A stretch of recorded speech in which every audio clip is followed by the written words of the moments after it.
sometimes you might go through something only in order to be qualified to help somebody else later on.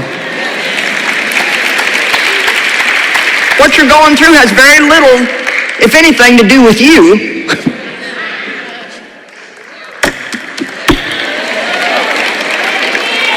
You're in school. You're getting experience. How much experience do you have? Do you run away from everything that's hard in your life? If you go to a church and you want to be the worship leader and they won't even let you sing in the choir, do you just leave and go to another church?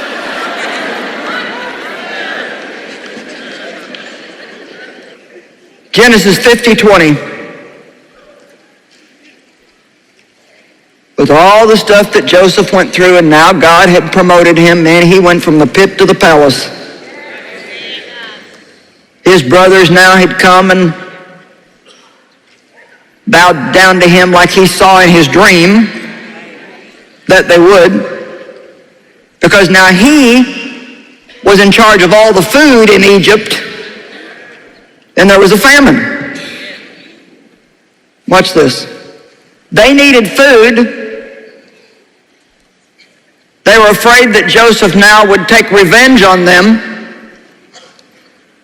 And he said, I'm not in the place of God. Now, Genesis 50:20, as for you, you thought evil against me, but God meant it for good. Now listen, to bring about that many people should be kept alive as they are this day. See, we usually just get the first part of that. You meant it for harm, God meant it for good. But now he's saying, and I went through that. God used your wickedness. It became a sanctified experience, and I went through that just so I would have enough experience, gain enough wisdom, be qualified enough now to be in this position at this time in the world so I can distribute the food to the starving people. Come on, is anybody seeing this? Is it maybe making some of the things that you're going through a little more understandable? Maybe just a little bit more. And I'm not saying it's right. I'm not saying it's fair. I'm not saying the people mistreating you are right. All I know is sometimes God will use somebody else's wickedness to work something good in me.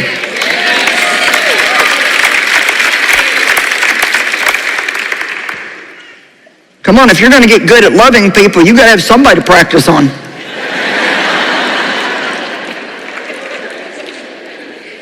What's the truth? Oh, God, help me love everybody. But just don't put anybody around me that's not sweet and nice.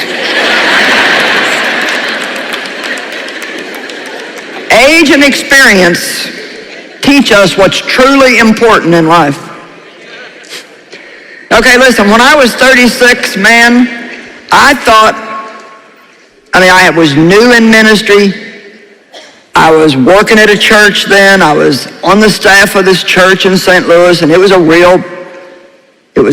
small still, but it was growing real rapidly, and just a lot of great things were happening, and I just felt so important because I was on the staff. And I had a seat on the front row that had a sign with my name in it every week.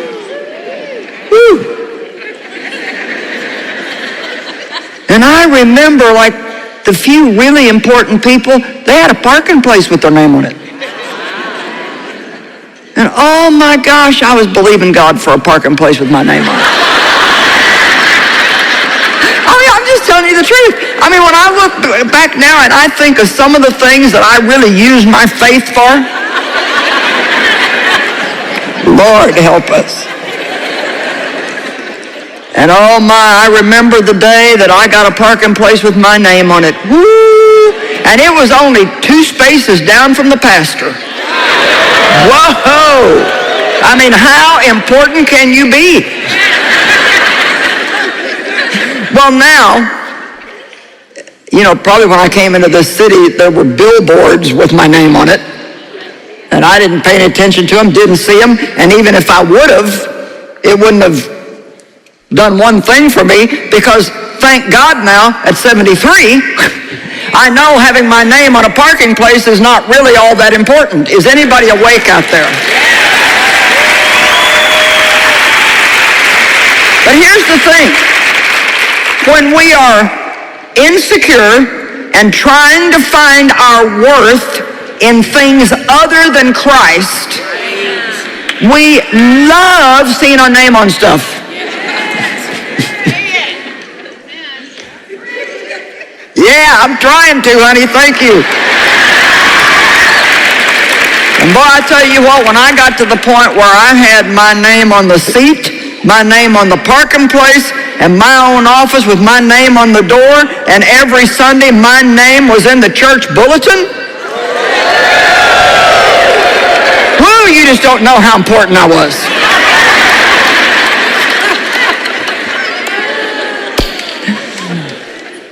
And I had this ladies' meeting that I did on Thursday morning, and I can so clearly remember proudly teaching my 4-part series on humility.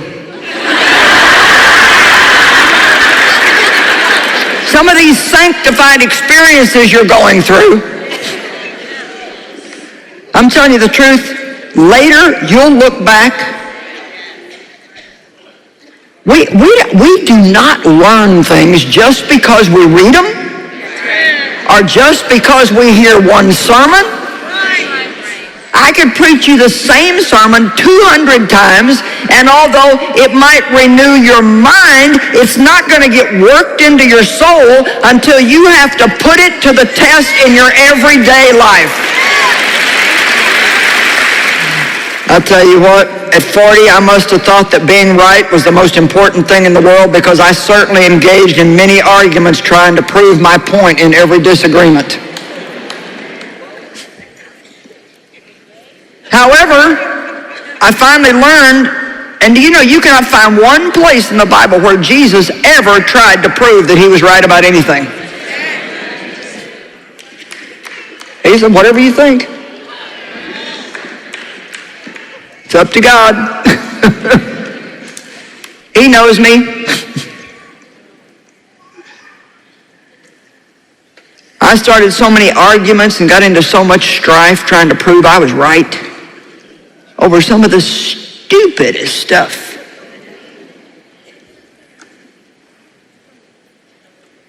At 45, I thought I knew everything, including what was wrong with everybody else in the world. By 60, I finally realized I really didn't know much at all, and that my opinion about people was not even anything God was interested in. He really didn't care what I thought.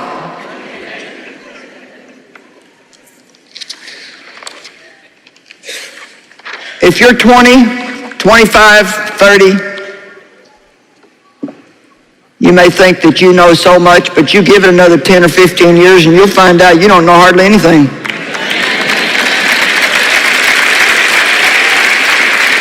And I'm not trying to put anybody down. I'm just saying that you got to have some time. You got to live a while. And you know what? I think every day we should learn something. You know, one of the things that I've learned in my years, and you know, you may hear messages on this a lot, but I hope just in the next few minutes that what I'm going to say is really going to grip your heart.